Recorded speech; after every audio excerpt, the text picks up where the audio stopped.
Hey folks, Dude here. My voice is kind of working. I've got a big old cup of Tiggy goodness, and just give me 1 second here.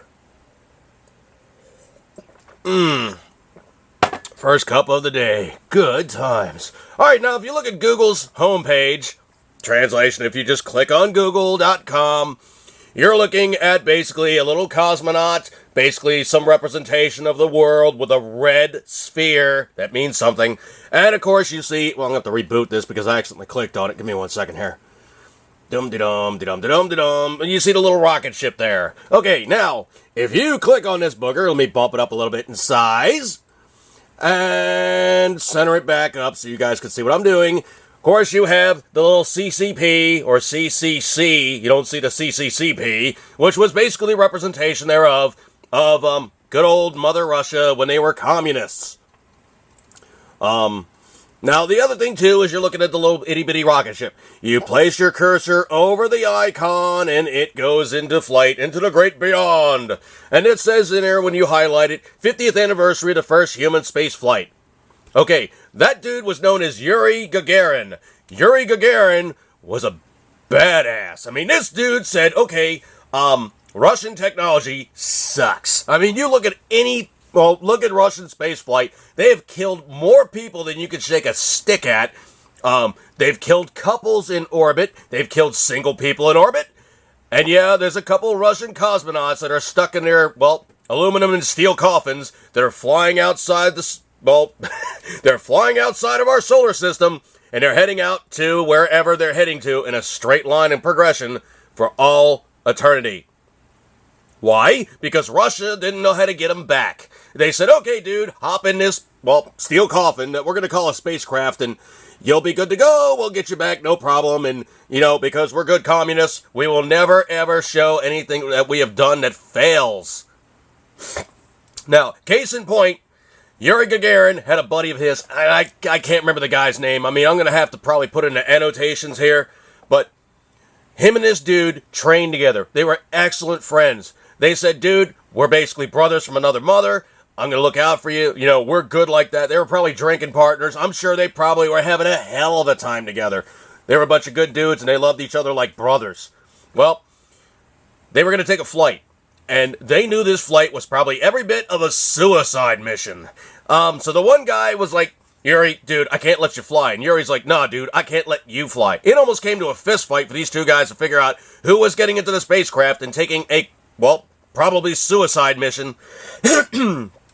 All the while, screaming to all the party members, this spacecraft is a piece of crap.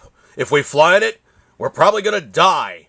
And, of course, the Russians, being good Russians and good communists, said, no, niet. He's good spacecraft. Get in and fly. He's no problem. You come back safely. We drink much vodka. He's good times. Well, needless to say, Yuri washed on probably every bit of, the same amount of helplessness that guy in the spacecraft felt when he went up and didn't come back alive. Well, needless to say, Yuri was pretty pissed. And, sometime later, there's an unsubstantiated rumor that he caught up with Brezhnev, and Brezhnev was like, yes, you good party member, you brave astronaut, you good guy, you kick ass, you'll take names, and you basically make Mother Russia look great. Yuri threw his frickin' drink in Brezhnev's face. Yeah, that's an unsubstantiated rumor, but Yuri was like, you know what? You're an asshole. You're pretty much somebody that killed my friend, and I don't like you, and you better get out of my face or I'm liable to kick your tail. I'm sure probably it almost came to blows at that point because Yuri was a badass. Now, if you want to do any kind of research on Russian spacecraft, yeah, they were the first ones out. For very, very good reason. There was no holds barred, beat America, kill our own people, we don't give a flip. The Russians killed so many guys when we basically have lost probably in excess. I think we've only killed 20 people in actual full told for all training and everything, all intents and purposes, from the fruition of basically taking a plane and making it into a rocket to putting somebody up into space. Yeah. Grissom, Chaffee, and White were 3 guys that died on the ground. Why? Because we didn't engineer a door that opened fast enough and they got consumed in the raw oxygen atmosphere of a spacecraft down in Florida. Been there, done that. Saw everything about it, and I know those guys' names because I saw that as a point of history that I should know about and give credence and honor to those brave men that died, unfortunately. Now, Yuri Gagarin, unfortunately, after that spacecraft flight he made in 1957, he only lived another 11 years or so. I think he died in 68 or 69 in a plane crash. Brave dude, though, and I'm sure him and his friend are probably now up in the great beyond, hoisting a few vodkas. You know what, dude?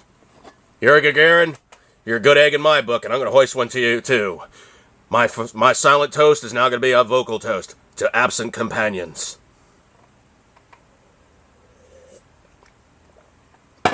But never forget, when Russia builds something that's crap, they won't tell you why they screwed up because they're communists.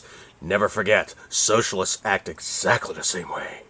Alright, folks, the end of this podcast channel, I'm not going to get too political, but remember, communists and socialists and Marxists, they suck.